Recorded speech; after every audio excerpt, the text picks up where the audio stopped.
Hey guys, what's going on? It's Titan here once again, and we are back with Road to Hero Gear tutorial series. This is going to be episode number 5, I believe. I'm not really sure, but this episode we are covering the Seraphs Challanges for head and body. As you can see, it's a beautiful armor, so I think you should go for this.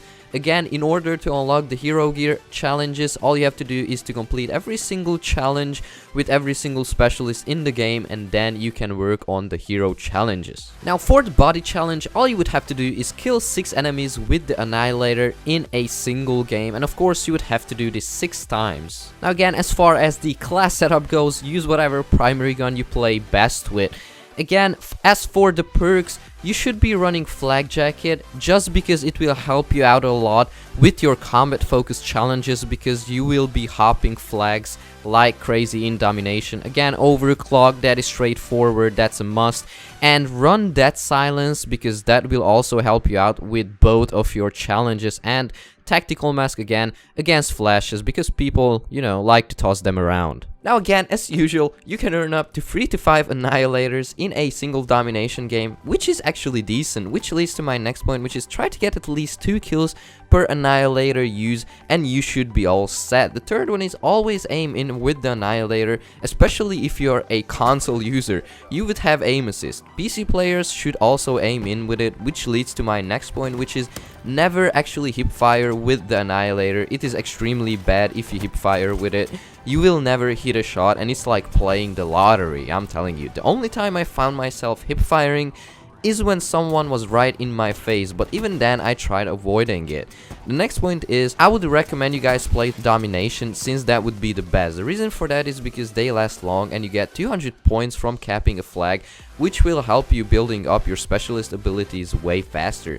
Now you can play any map, it doesn't matter really, but as usual Nuketown is pretty good to get these Annihilator kills. Also, if you choose to play Nuketown, you should always do what I did in the gameplay, which is never push further than the B flag, and you know, just stay in the middle, left or right side, and wait for them to push you. Again, the next point would be avoid ground war. The reason being is because there's just too many people and too much shit going around, and people just spawn everywhere, and they could easily spawn behind you and kill you straight away when you activate your specialist weapon. It happened to me a lot of times, so stay away from ground war. Always activate the ability when no one is around.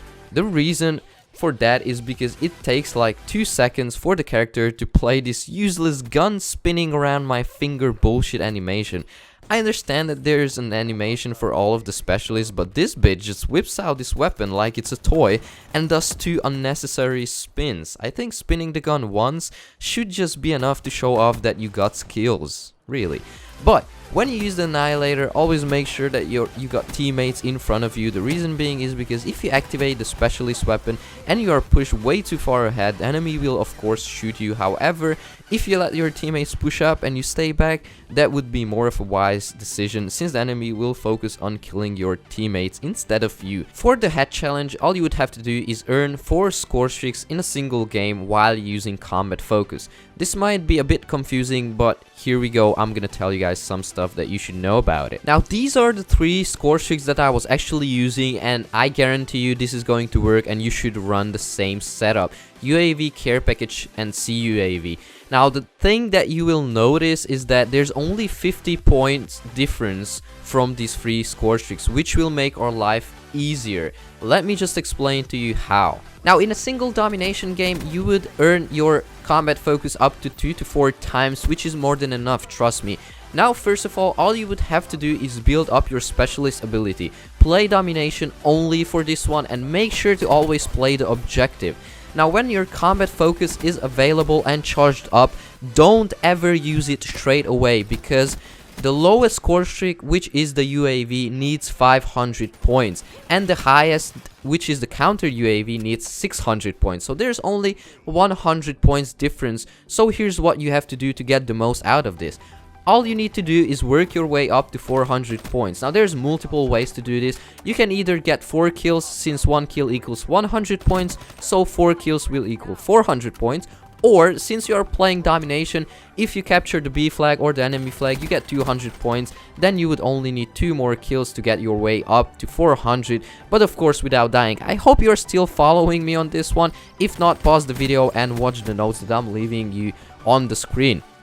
But the point is that first you will need to work your way up to 400 points without using combat focus. But once you have those 400 points, then you are free to activate your combat focus. Now, as you saw in the gameplay, with one combat focus use, I got all 3 score streaks with only 1 kill. Now, the reason for that is because if you activate your combat focus when you are at 400 points and then get a kill while the combat focus is still active, you will get 200 points for a kill. Now, here's what happens. You are now at 400 points. The first score streak requires 500 points, and the last, which is the counter UAV, requires 600 points. Now, if you activate your combat focus at 400 and you get a kill while it is active, that means 400 plus 200 equals 600, meaning that you achieved 3 of your score streaks while combat focus was active. Really easy and simple with only 1 kill. But since you need to earn 4 score streaks with your combat focus, you can do the same thing again.